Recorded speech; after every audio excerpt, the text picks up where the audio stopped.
মিনাস সালিহিন। এই 80 বছর দুয়ার পিছত মোক এজন সন্তান দান কৰিছা।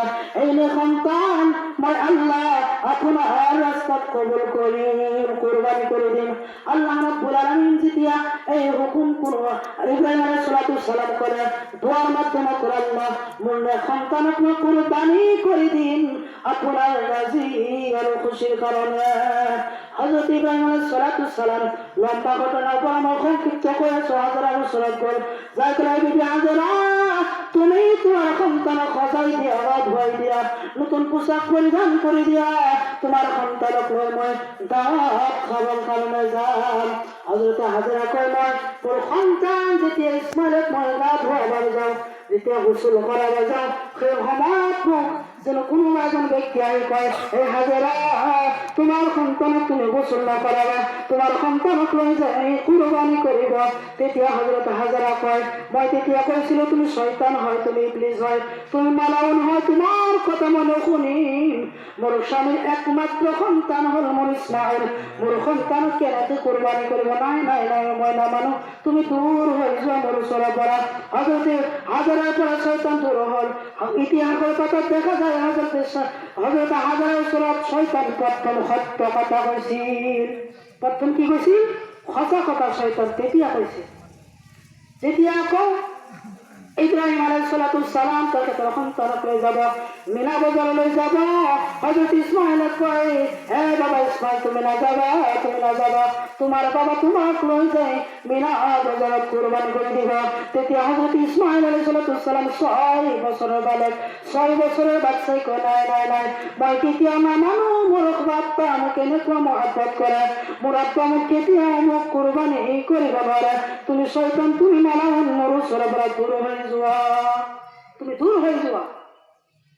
হযরত ইব্রাহিম আলাইহিস সালামের ওচৰত গল শয়তান, যাই কয় ইব্রাহিম তোমার সন্তান, তোমার মহব্বতের সন্তান, তোমার মহব্বতের সন্তান আল্লাহর হুকুমের কারণে তুমি কুরবানি নকরিবা।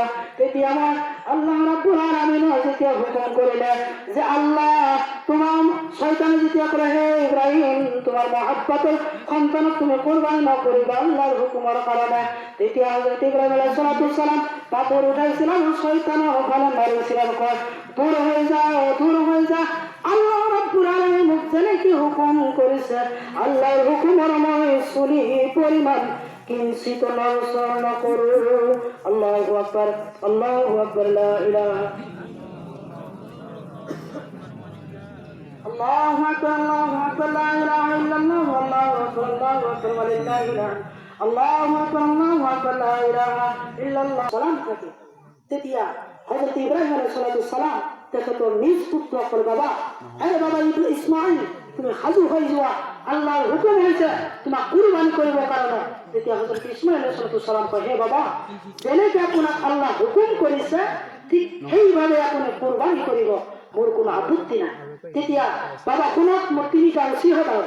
প্রথম নসিহত হল আপনি মোর আম্মিজানক কৈছিল যে মোক দাওয়াত খাবলৈ যাব, দাওয়াত আপনি পৌঁছাই দিব। দ্বিতীয় নসিহত হল আব্বা যান মোর এই জামা মুবারক, রক্ত মাখা জামা মুবারক, তেজ লগা জামা মুবারক লৈ যায় মোর আম্মিজানের ওচৰত দিব আর কব যে আপনি কিয়ামত দিন পর্যন্ত ধৈর্য ধারণ করো, আল্লাহ রাব্বুল আলামিন আপনার তার যাজা দিব, পুরস্কার দিব। তৃতীয় নম্বর হল হে বাবা যেতিয়া আপনি মোক জবেহ করিব, যেতিয়া মোক কুরবানি করিব, তেতিয়া আল্লাহর ওচৰত আপনি দোয়া করিব যাতে মই সহি রাস্তাত কুরবানি হয়ে যাব পারে। আল্লাহু আকবার, আল্লাহু আকবার, লা ইলাহা ইল্লাল্লাহ, আল্লাহু আকবার, আল্লাহু আকবার, ওয়া লিল্লাহিল হামদ। তো হযরত ইসমাইল আলাইহিস সালাম এনেকে হাজু হয়ে গেল, তো চোখের পানি উড়াইছে হযরত ইসমাইল আলাইহিস সালাম। ইব্রাহিম আলাইহিস সালাম কয়